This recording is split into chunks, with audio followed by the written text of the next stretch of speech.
Welcome everyone to the Inner Circle.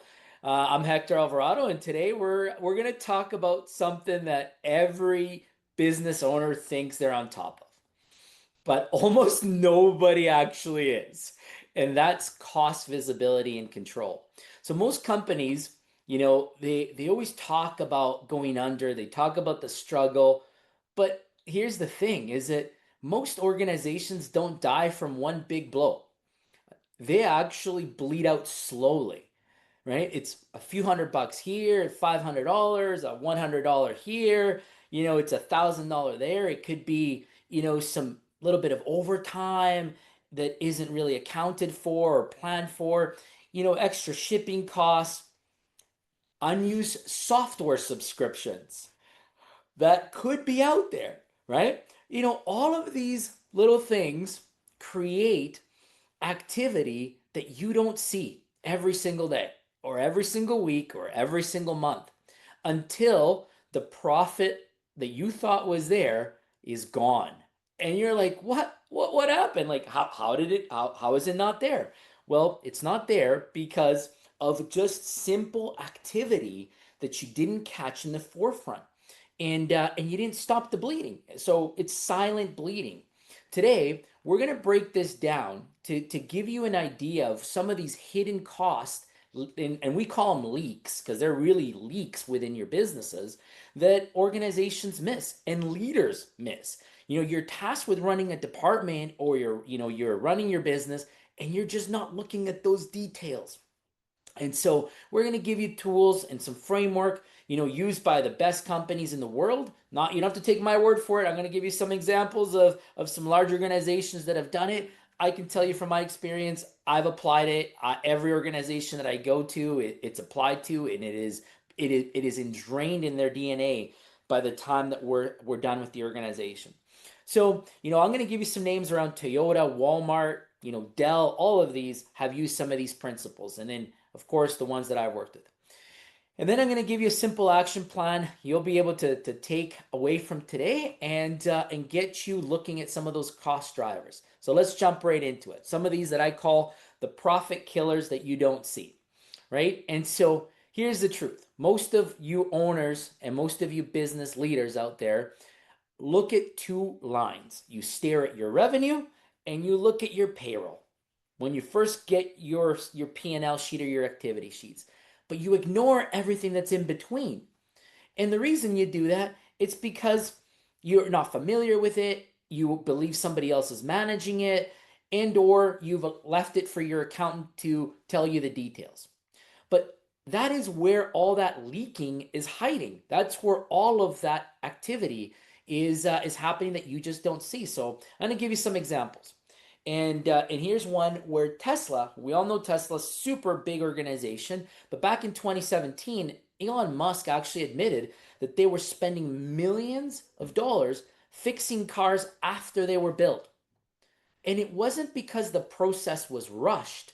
It was not that. The production was on point. It was because they were losing money afterwards, fixing problems that the production team had created. So time-wise, they were good. They completed on time. They thought they were great. They were efficient.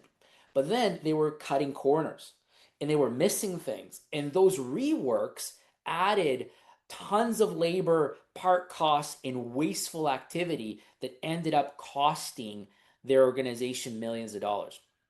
And so in the trucking industry, we see this a lot. We see labor inefficiencies. I've seen trucking companies that lose thousands of dollars a month because of unplanned overtime, unplanned deadhead miles, all of this because, nobody's like stealing. They're just not being tracked. They're not being monitored.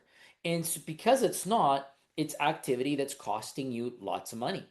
Here's one that today most people in organizations don't think to check: subscriptions and tools that nobody uses. Every time you sign up for an app, you're paying an individual subscription. A few bucks here, you sign up for Slack, it's like $4.99 for a person. You sign up for this other program, it's a few dollars for your licenses, so on. These all add up. But then what happens when people leave? right? Who is monitoring that cost?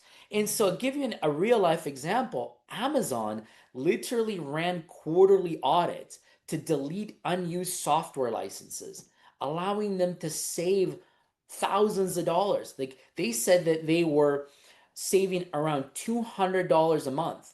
And you might think, well, what's $200 a month? Well, 200 bucks times 12 people is 28 grand a year. And so it all adds up, right? Pennies, within the pennies is some of the profit. And it's just about habit in looking for that.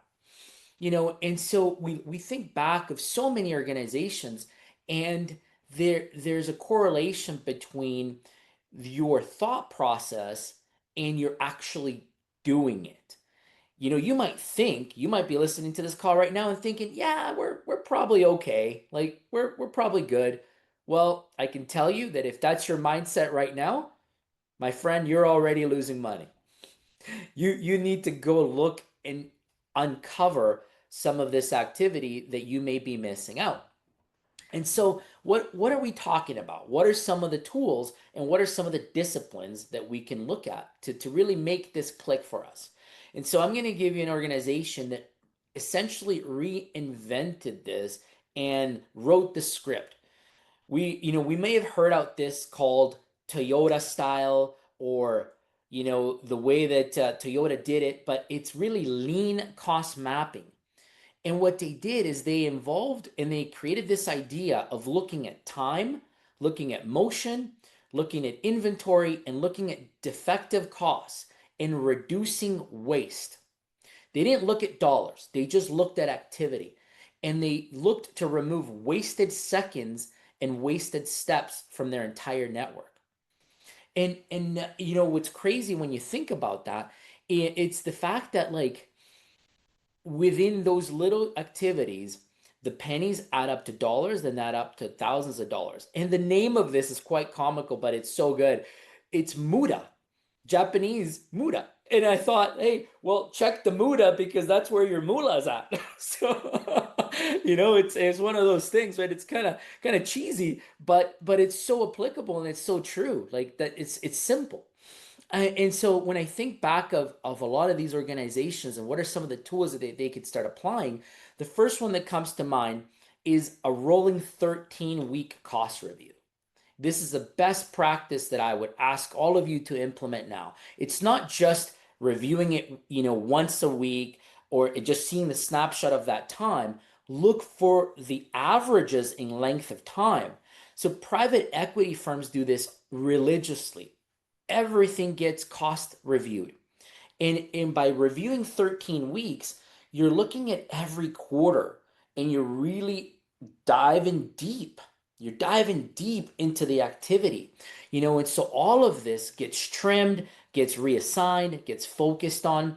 And we go further and we talk about dashboards and we talk about, how these could be implemented in organizations.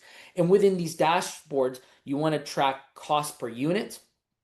You want to track cost per labor hour, cost per shipment. You want to track your cost per product line. All of this because if you can't crush competitors on pricing like we talked last week, well, then start to make it on your margins by being most efficient and removing wasteful activities that ultimately allow you to be more profitable at the end, right? And the one sort of last sort of step around this concept is cost ownership. This is the critical piece. Jeff Bezos made teams operate like internal businesses.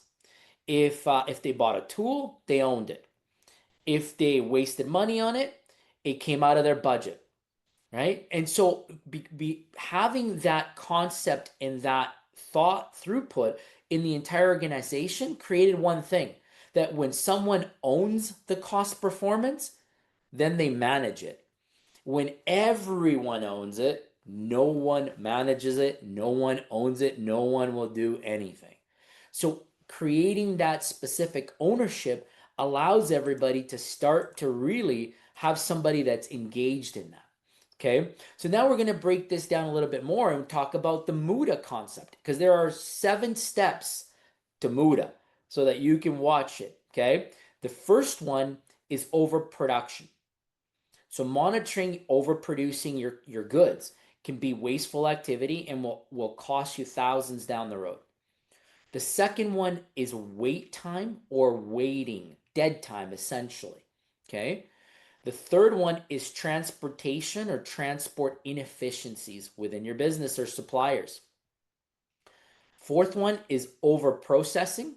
So when you're looking at over manufacturing potentially or over processing internally, you have processes and steps that are like they're making your entire team inefficient. I'm sure someone's been in something that you're like, okay, but I touch it here so that they can complete it over there, so that that person can press another button, and it's like redundancy in the system. That's over processing. Like why, right? And so think about those activities within your businesses today. Inventory is another one. I always hear this from wholesalers or suppliers. They're like, well, I need the inventory. I got to have it. Sure, but what if you start carrying inventory of SKUs that don't move?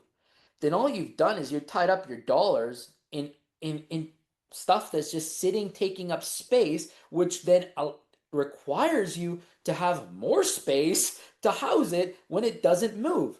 So inventory is a double killer because it kills you directly with your cash flow because you're tying up money to this product, but then it also kills you on your square footage required to run and operate your business. So it's these type of things that you have to be looking out for. The sixth one is motion. And what I mean by motion, or what the Japanese talk about motion, is time wasted to get things done. Meaning, in a warehouse scenario, and I know, James, you're an overhead door installer. I don't know, maybe you sell overhead doors. I don't know. But let's put it into a concept that might be understood for everybody here. In a warehouse, you receive some goods and you place them into a storage location. Well, let's assume that that SKU is one of your fastest selling SKUs, but it's placed at the furthest point of your warehouse.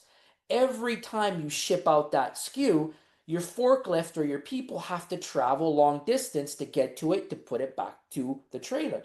Well, you might think, Hector, but that's seconds. Sure, but seconds through days, through weeks, through months add up to wasted days potentially in activity. And this is something that we did, that I remember doing every single month at Pepsi and at Frito-Lay.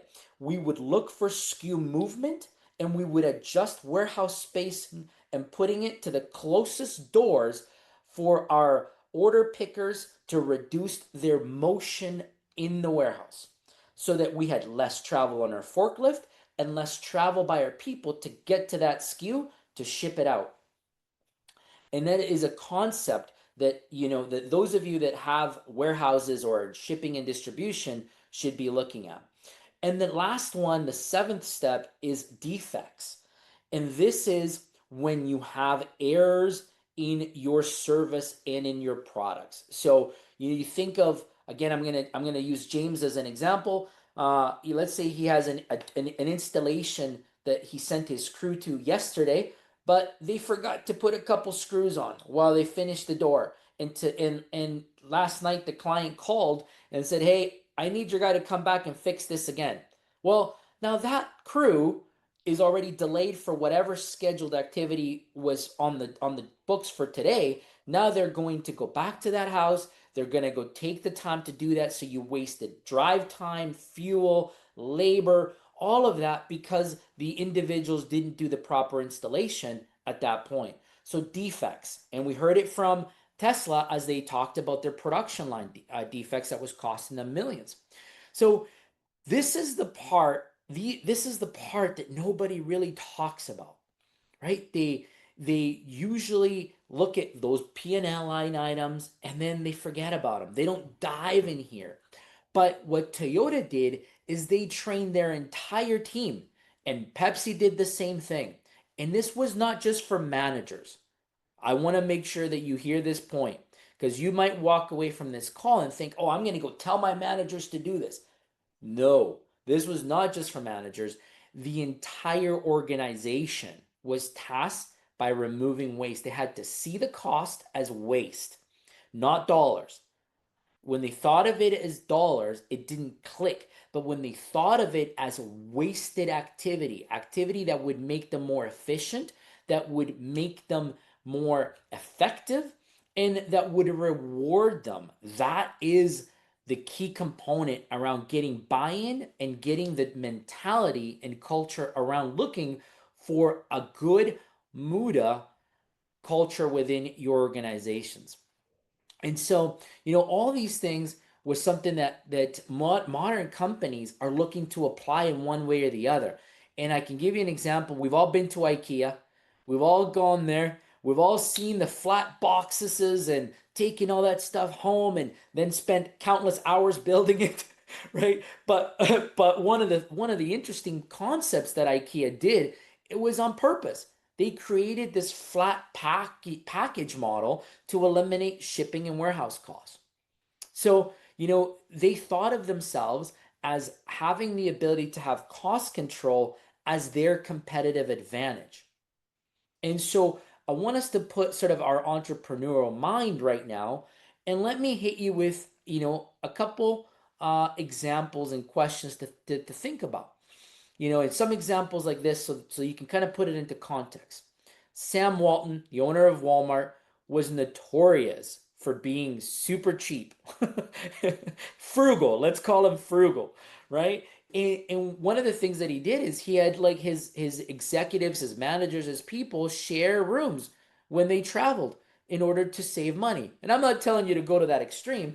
All I'm saying is the concept around identifying wasteful cost within your organization. As entrepreneurs and as leaders, we should be looking at that. And I said earlier, PepsiCo, Indra Nooyi was an incredible CEO of the organization, and she slashed low profit products. Every year, she'd say, if that SKU, that is not selling us the right profit margin, we're canceling it.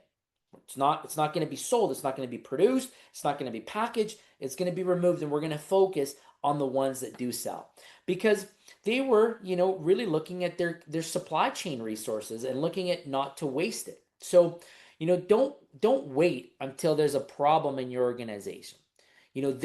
All of these leaders, they attacked it. They took action before it attacked their margins. And so that's the critical thing when we talk about cost cutting and cost measuring and cost visibility, is that it requires action and diligence. So how do you do this? Well, first, look at your P&L. Grab your P&L, which we talked about it a few months ago. We shared how to review a P&L.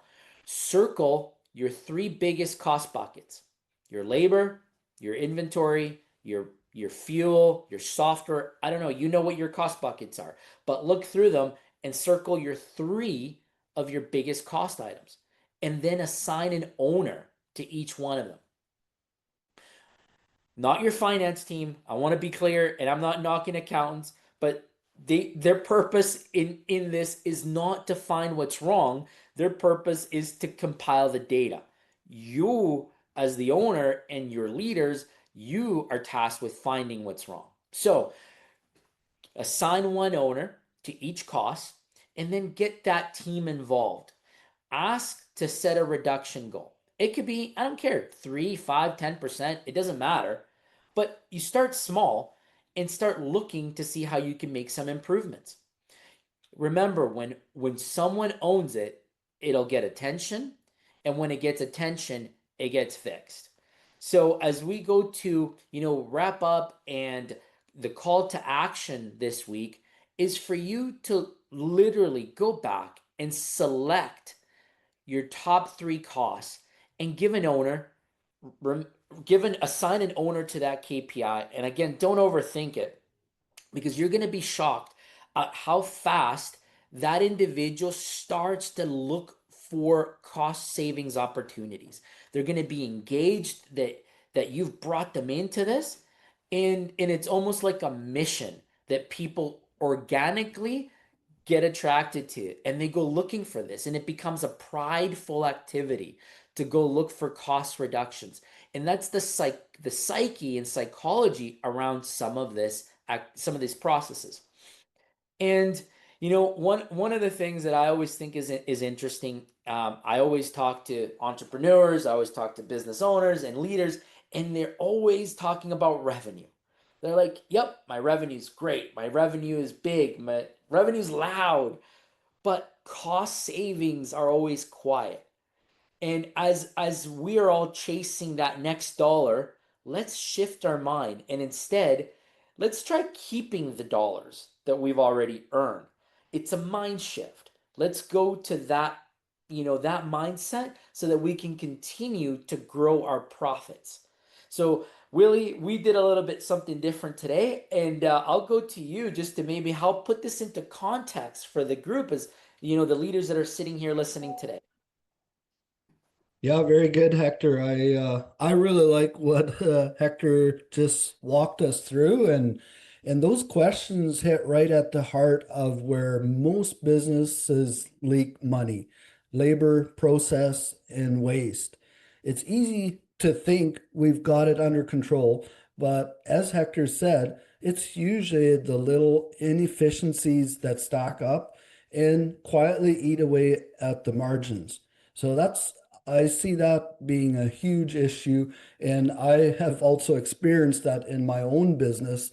And I just remember when we started looking at everything, what is the inefficiencies of movement of our freight as in a freight trucking business? There was so much room to improve. And but there's the thing, Hector touched on it briefly here at the end. Before you can fix any of it, there's got to be a mindset shift. We have to be willing to actually look for the fat that needs to be trimmed, and that's not comfortable work. It means questioning habits that have formed over years, sometimes, and then the routines we've just accepted as normal. Mm-hmm. And that's where real leadership shows up. The courage to say, we can do this better.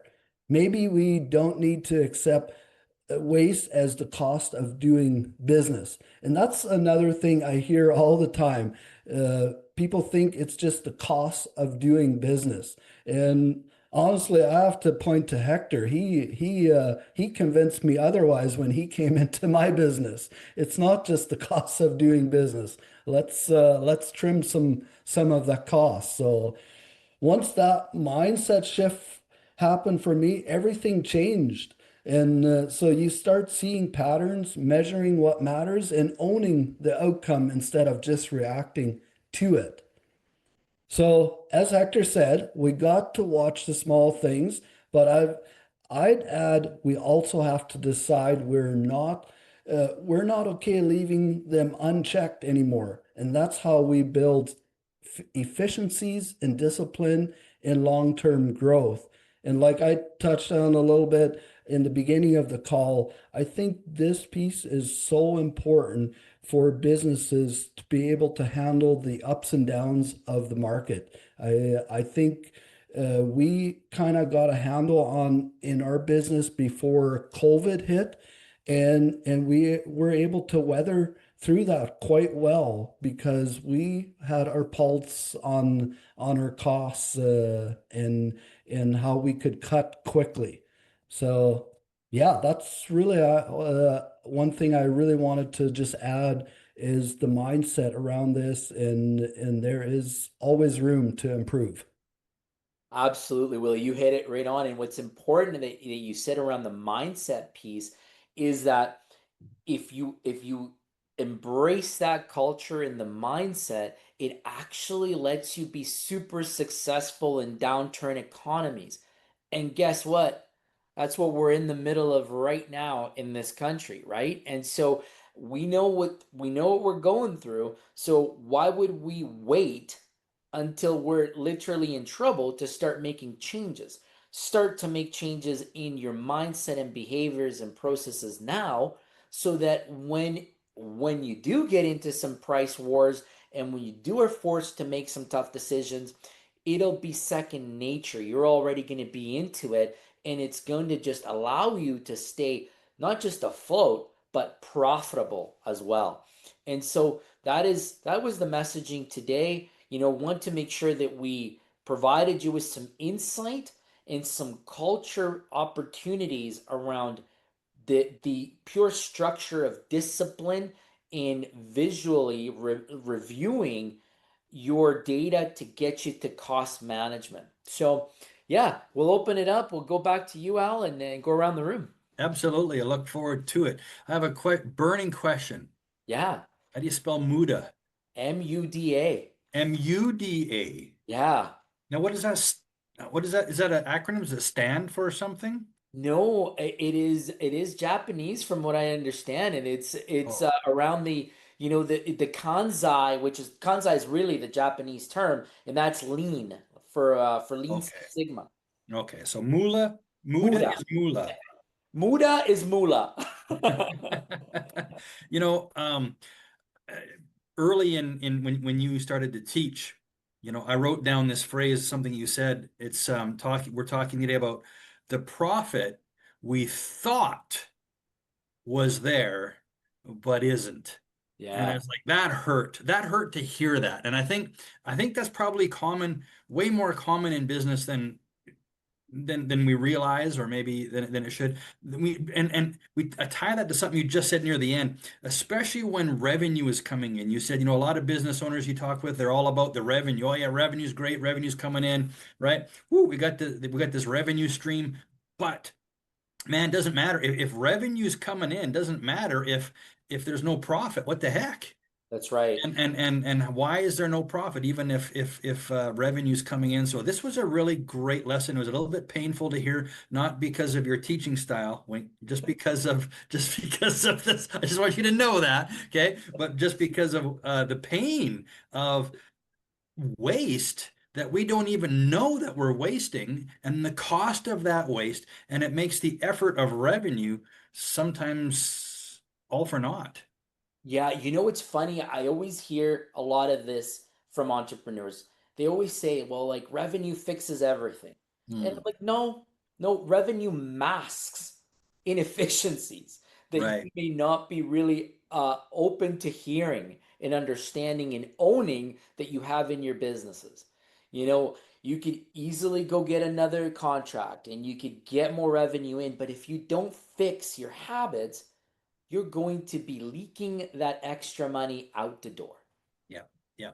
And so I think we've got lots of time, and there's only, a few of us on the call today. We'd love to hear from all of you, even if it's just a thought, even if it's just something that was your key takeaway, but especially if you've got something that's maybe concerning you in this subject matter from your business, love to discuss that with you. Hector's always a gold mine to hot seat coach you, if we want to call it that. But I wrote this down as well. Look at cost as a waste, not as a dollar. Right. Look at cost as waste, not as dollars. That's a gold mine phrase right there. And I think that's one that we should probably put up on the wall of every office, right? Look at our cost as waste, not as dollars. And then Hector, you said wasted steps and Hmm. wasted seconds. And when you Yeah. first said that, my initial thought was probably like a lot of entrepreneurs, like, so what? A step and a second? Who cares? Or it's what do you mean it's really a waste? But it really speaks to me as I think that through and I let that sink in, the compound effect of the small stuff.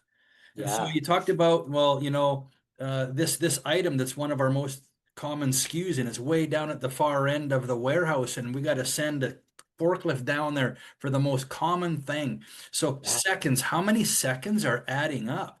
My That's goodness, right. or if we don't have the forklift, how many steps does that take? The compound effect of those small things, how big of an effect that actually has, to the point that it can be wasteful and actually eliminate our profit. It's really a profound thing. So not very sexy today, but really important and really profound. So On one, the steps stuff, I have a little story here. I know a guy that actually was hired by a manufacturing company, that they hired him just to track each person's step in their factory. So he would have a task for the day to track one guy's step all day, and Mhm. then he had to figure out how he's going to cut those steps off for this guy's role, whatever he was doing, whatever it was meant to move around, move closer, that he didn't have to put in so many steps. They urgent hired him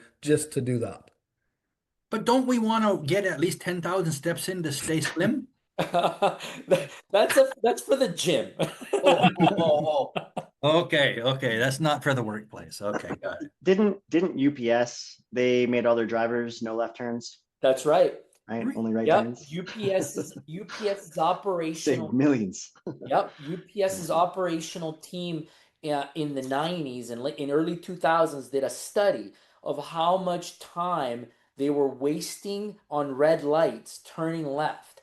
So they internalized this whole routing system that had their drivers always maximize at turning right because it kept them moving.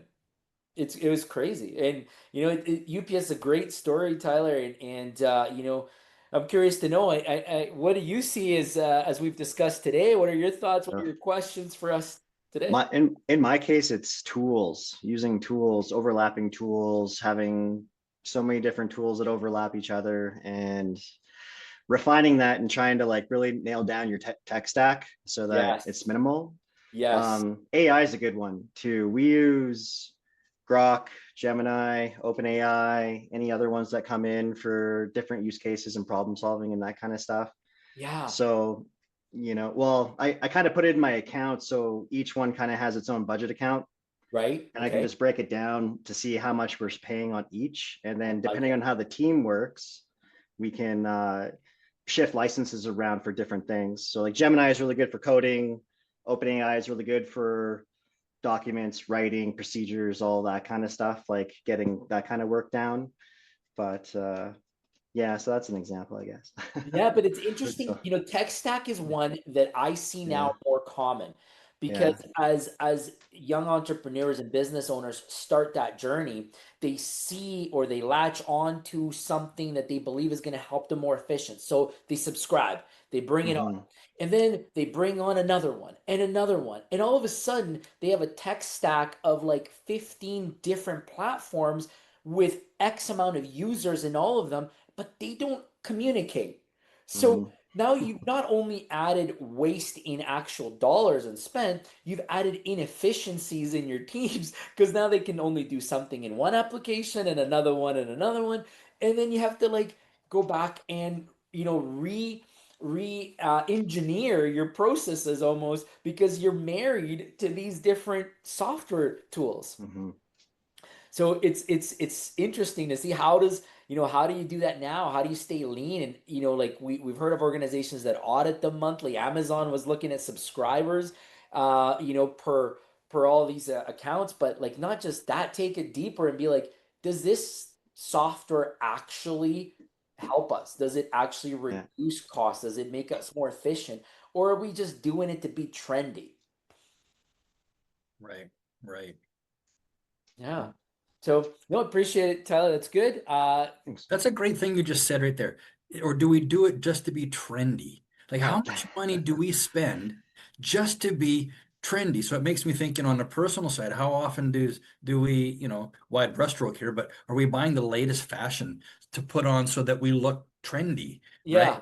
And I so and what are we trying to do? Who are we trying to impress? I don't know, but we want to look trendy. We want to look hip. So are we doing that in our businesses? Are we spending money just to be trendy? And I what's it costing us? And I'd be what's it curious to for? And know. are we trying to impress someone? That's a really great thing to think about. You're going to Well, make me be up all night on that one, Hector. I'd be curious to know how many organizations are all of a sudden signing up to ChatGPT Pro just because they heard it and they feel like they need it, but they don't even know how to use it yet. Yeah. Yeah, yeah, You know what I'm saying? And so, like, yeah, there's a lot of licenses for yeah. ChatGPT Pro probably right now that are going out there, and who knows? But I'm just, putting that as an example, right? And And at a bigger scale, I'm just thinking about trucking. In trucking, there's a lot of pride in what kind of truck you drive, and Hector, you remember when we said, going forward, we're going to buy trucks that make business sense, Yes. not how they look. Whatever made the most sense for our business, that's what we were going to buy, and Yep. and we saved a ton of money doing that. That's right. Remember the Hinos? We brought in the Hinos, and everybody's like, "Why? Why? Like we're in Grand Prairie in Oil Town, and Yeah, like why the Hinos? Why not the Internationals? The Hinos look ugly." Yeah, but the Hinos are super reliable. They're cheap on fuel. It just made the most business sense. and they were 30, 40 grand cheaper to buy That's brand right. new. That's right. All the I can same see load. Billy's trucking, but ugly trucks, but profitable. Yeah. Yeah. Yeah. They were clean, they were in great condition, so they didn't look ugly, they just didn't fit the mold, right? Like if you look at a Hino 5 ton or 1 ton, it's got that flat front and it doesn't look as pretty, but man, like they're super economical. And and not only that, the drivers started loving them. They just wanted those trucks after a while. Yeah, yeah, totally, because they became comfortable, they were easy to maneuver. What a great real world example. Tyler, did you have some more to share? Well, I can. Well, that Yeah. you can. So here's a continue, and then when you're done, pick Well, somebody else of the other three. Just I'll pick pick a name. Peter. That guy's been quiet the whole time.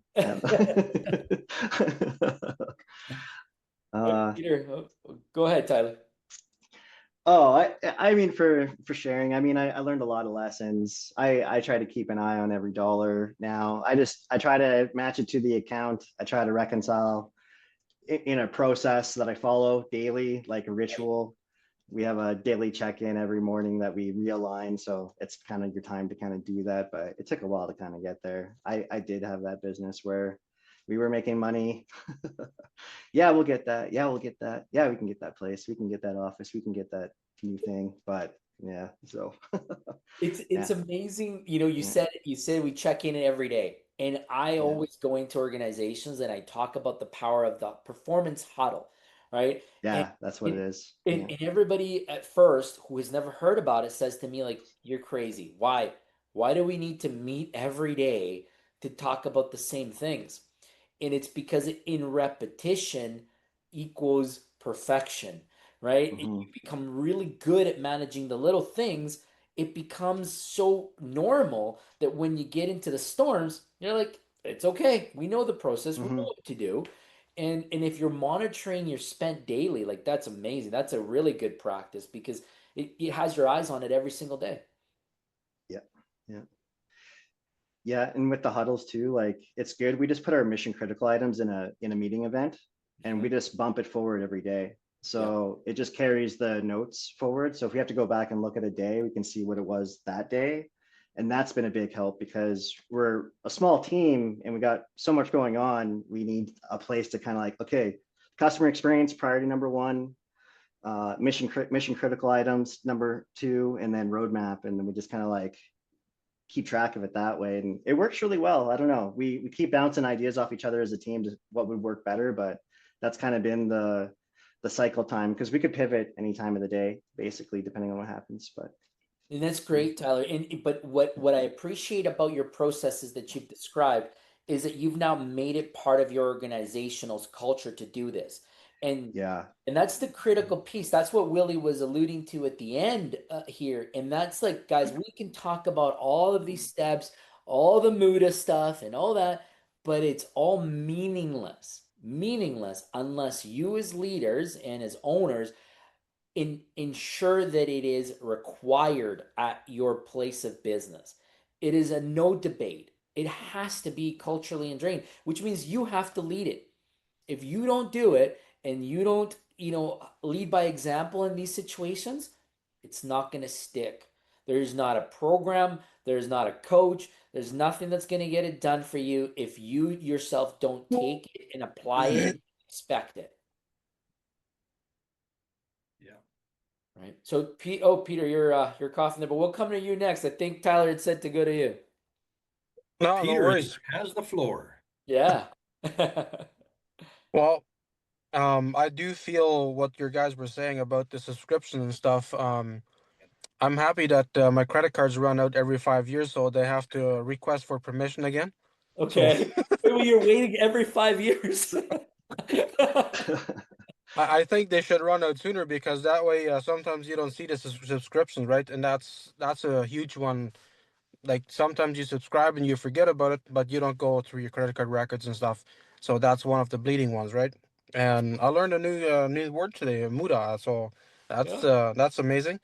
there you And go. yeah, I mean cost production and the cost per unit that you mentioned there, Hector.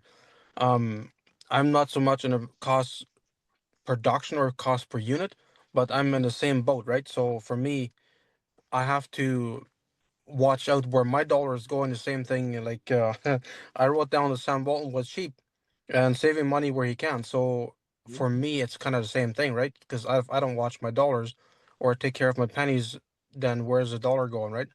So exactly. if I watch my pennies, then my dollars take care of themselves. That's kind of for me. That's exactly the right Hmm. concept there. You know, it's interesting because in your business, it's your time. Your time is money. Yeah, And so, you know, when you're wasting your time, and or there's time waste between you and the closing of the transaction, that's when you're losing out and being inefficient. So yeah, identifying how do you speed it up? How do you get faster in closing the deals? And removing those wasteful time activities. And that could be like sending documents, having to wait for signatures, or, you know, I don't know, like, but the time between you go from point of contact to closing the deal, right? And, you know, identifying those wasteful activities in between that is gonna probably help you get a lot more business closed. Taking a yeah. helicopter ride like we did today was a waste of time, right? No, it wasn't. It made my day, so that was actually awesome. Is, Thank you, Willie. is a helicopter ride ever a waste of time? I doubt. Yeah, Every Never. Thursday. Willie, thanks. there Peter, you go. Peter, I had to laugh. I That's thought real. you were channeling my late That's awesome. grandmother there. You know, she used to say, "Watch your nickels and dimes, and the dollars will look after himself." I was almost like, "Grandma."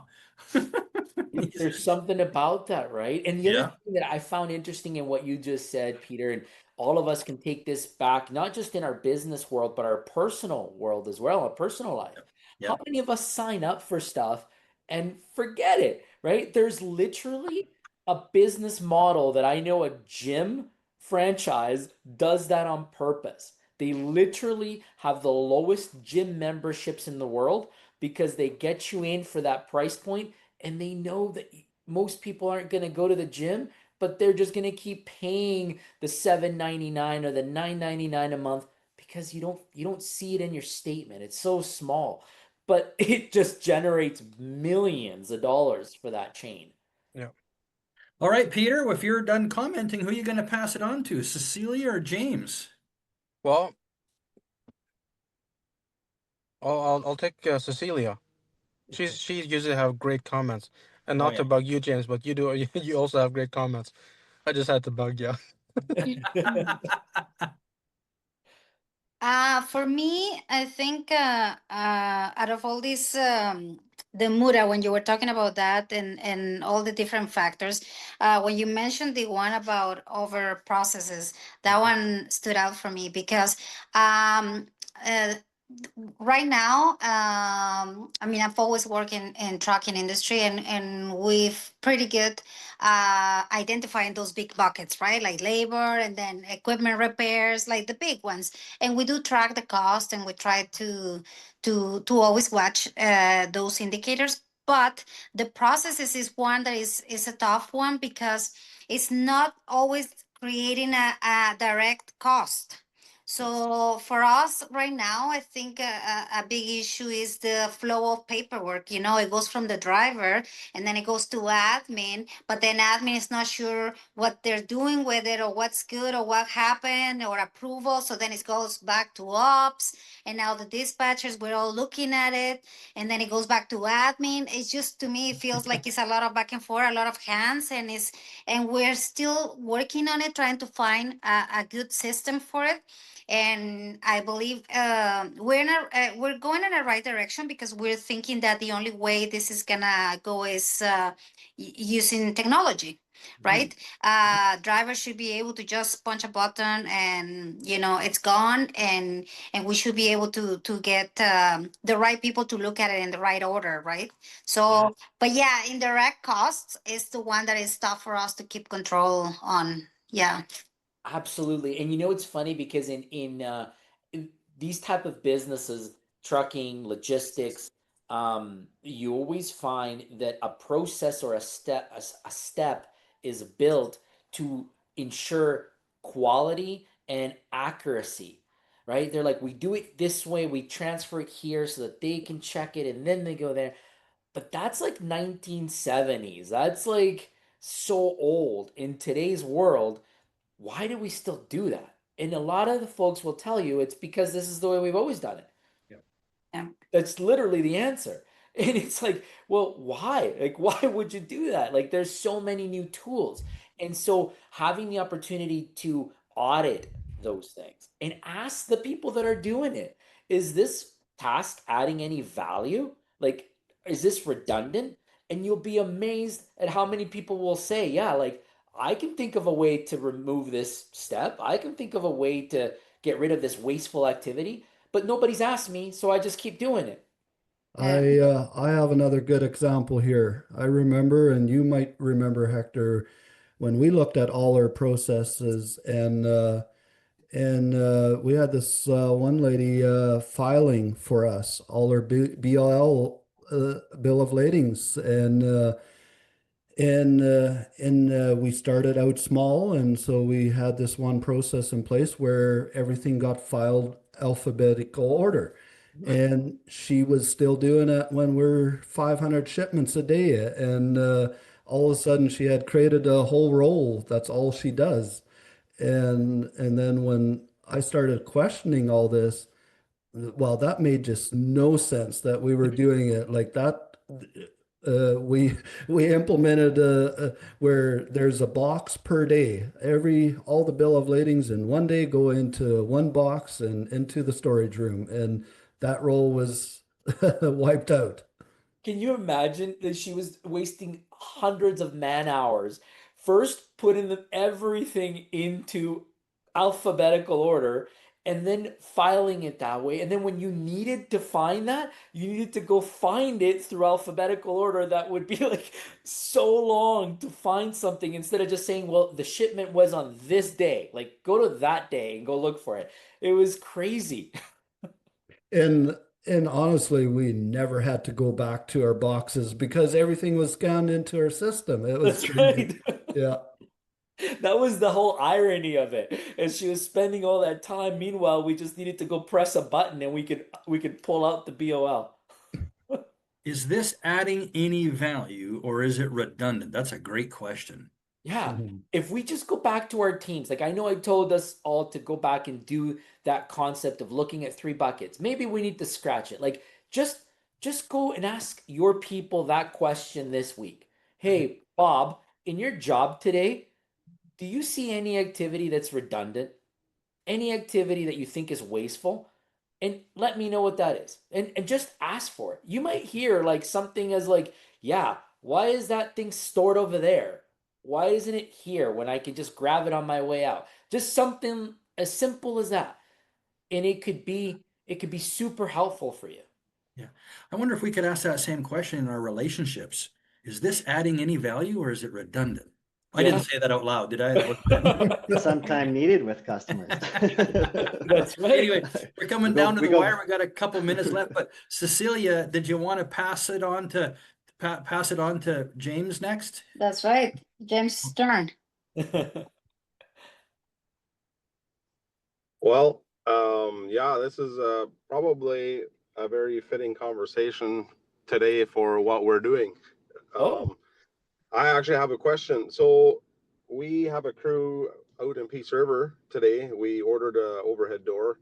The supplier sent out all the wrong end caps for the package. My guy called me this morning, and so he ended up driving 2 hours to Red Earth and me driving 2 hours to Red Earth to get there to get him the right material for a supplier error. I've chased suppliers for this type of thing before. There's absolutely no way they're gonna fix something like that because they're big boys and they don't have to. So what would you do? And this has happened 2 times in a week.